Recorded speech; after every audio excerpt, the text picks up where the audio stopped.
This is the Rangers POSTCAST, your instant game reaction for the Texas Rangers, part of the Locked On Podcast Network.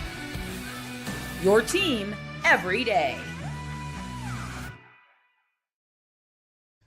Well, after Nasty Nate went the distance, all eyes were on Jack Leiter and what would he do for an encore? Well, he was dominant through 5 innings, but then left with a blister, and that meant 4 innings for the bullpen, and they did the job. They got the job done, and the Rangers got the win. Another 1-0 win, the first time in Texas Rangers history that they were able to go back-to-back with 1-0 victories. How cool is that?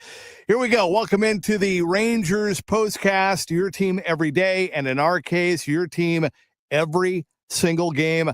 My name is Jeff Biggs, longtime host and reporter.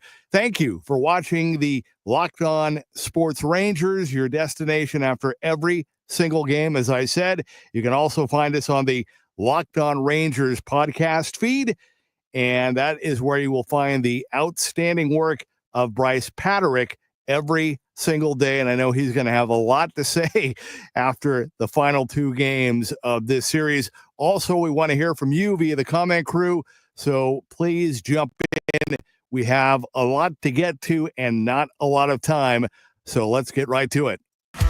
This is what you'll be talking about. Well, without a doubt, we have to get into what we saw today in this one. And again, after Nate Eovaldi's performance last night, what a job today by Jack Leiter, who was lit, pun intended. Also, what a day for Josh Smith, who had the lone RBI, and he made a fantastic catch in the bottom of the second. We'll get into that as well. And got to give it up to the Rangers bullpen. Again, we said this over the weekend, kind of a question mark going into the season, and so far, so good for the most part. You can talk about opening day, but I thought Robert Garcia did a really nice job bouncing back today, and Luke Jackson, to his credit, got the job done in the ninth. I have to say, this was not a second guess. This was a first guess that when Chris Martin came out in the 8th, I thought, oh no, this is totally setting up for a Luke Jackson possible meltdown. And I am so glad that I was wrong and that didn't happen. Can you imagine? That would have been UGLY ugly for sure if that would have happened, but that did not happen. That was not the case, and the Rangers get the win 1-0. We're going to mix it up a little bit.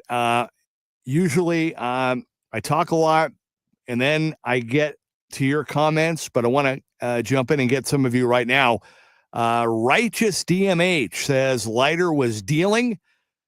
Joshua says, oh my, our pitching did it again. And then we got a couple from Mike. Jack was very nasty. Nate, like today, a lot of those misses could have been strikes. And what is the deal with the offense? And Darth Coate says he's liking the wins, or she's liking the wins, but I'm becoming a bit concerned about not being able to score more than 4 runs in a game, which has not yet happened this season. And I'm right there with you. Darth Coate, I'm right there with you as well. I really thought for sure that coming into this series, I thought this would be the series that really got the offense going, but maybe now going back home for this weekend series with the Rays, maybe that's what it that's what will get the team going. That will get the offense going, I hope. And then they go on the road, and we'll talk more about that back on the road, and we'll get into that in just a bit. But got to give it up for Jack Leiter. I almost said Al. Shows my age. Boy, he was fantastic. And, you know, I mean, how cool is that? You know, I just think when you have Nate Eovaldi just so dominant as he was last night, and then to not only follow it, but I mean, just keep it going. And this is a Reds team that scored 14 runs on Monday night, and to be able to shut them out back to back, and again, just completely shut them down today and keep them guessing. And man, I mean, Nate was on last night, but man, when you look at Jack Leiter's repertoire and what he brings to the outing, to the mound when he throws, when he's got it going, I mean, wow. I mean, that is good stuff. I mean, he had everything going. Fastball was perfect, slider, change up, cut. I mean, everything. I mean, he was just spot on. And again, I mentioned this too. I always like to give a little bit of credit to the catchers. I know they work with Bruce, but hey, you know, the catchers play a part in calling the game and you know, making the pitches and going for, you know, trying to take each at bat as it goes. And, you know, last night it was Higashioka and today was Jonah Heim, and he did a great job behind the plate as well. And I think that is a real plus to have two catchers like that are just really, really awesome behind the plate defensively and working with the pitching staff, but also that can mash.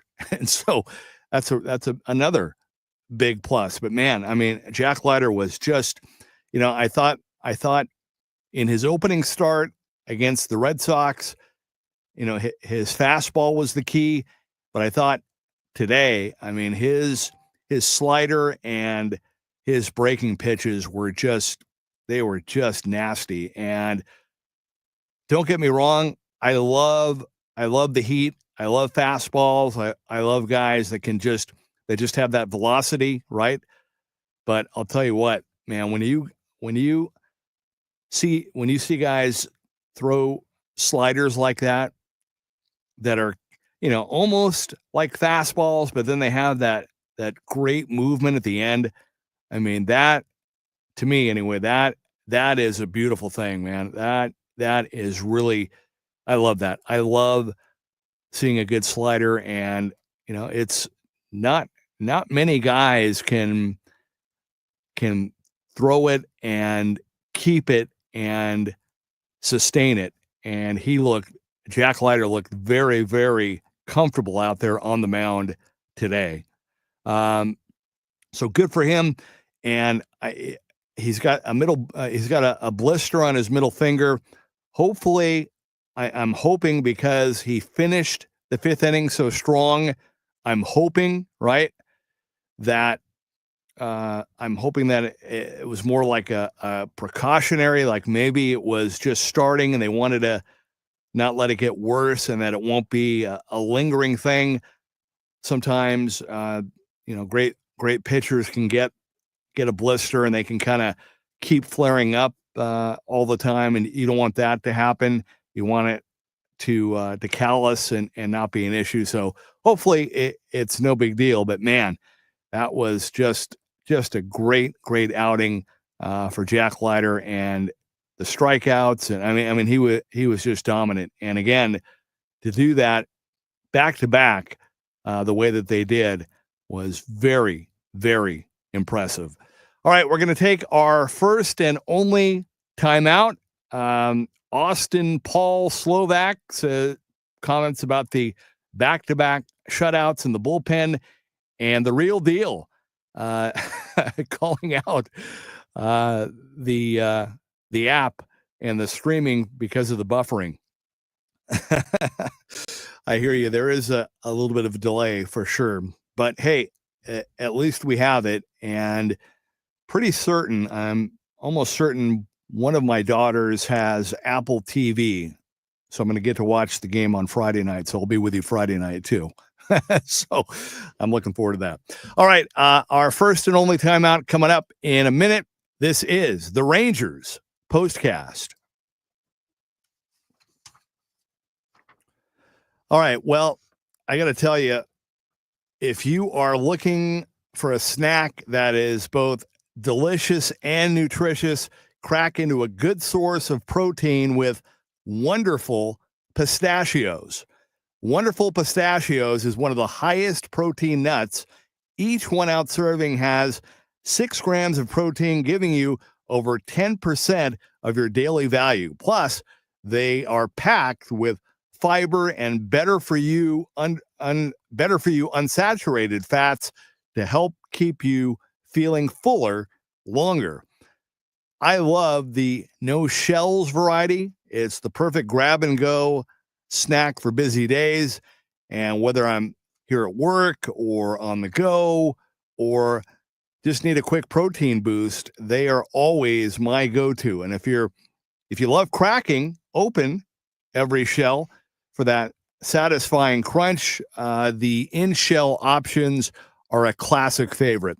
So the fact that wonderful pistachios is a complete protein, it provides all 9 essential amino acids, and it's amazing how these little green wonders pack such a protein punch.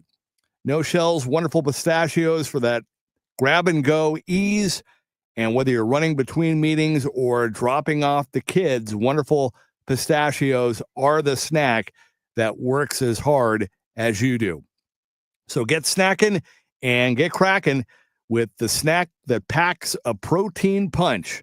Visit wonderfulpistachios.com to learn more. And if you ever check your bank account and wonder, where did all the money go? Well, between dining out, online shopping, and entertainment, it is very easy to lose track, right? That's where Monarch Money comes in, and your personal CFO gives you full visibility and control over your finances. Now, Monarch Money isn't just a budgeting app, it's a complete financial command center. You can track all your accounts, investments, and spending all in one place, so you stop managing your money and start building your wealth.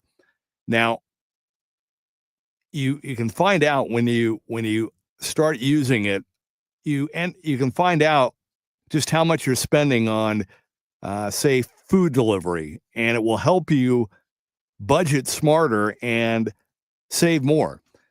And it has all in one convenience, which is great. And instead of juggling multiple apps, you can use Monarch to check your finances, track spending, and even plan long-term goals. It's easy to collaborate. You can manage money with your partner, and you can track and share personal accounts, set goals, and stay on the same page without any stress.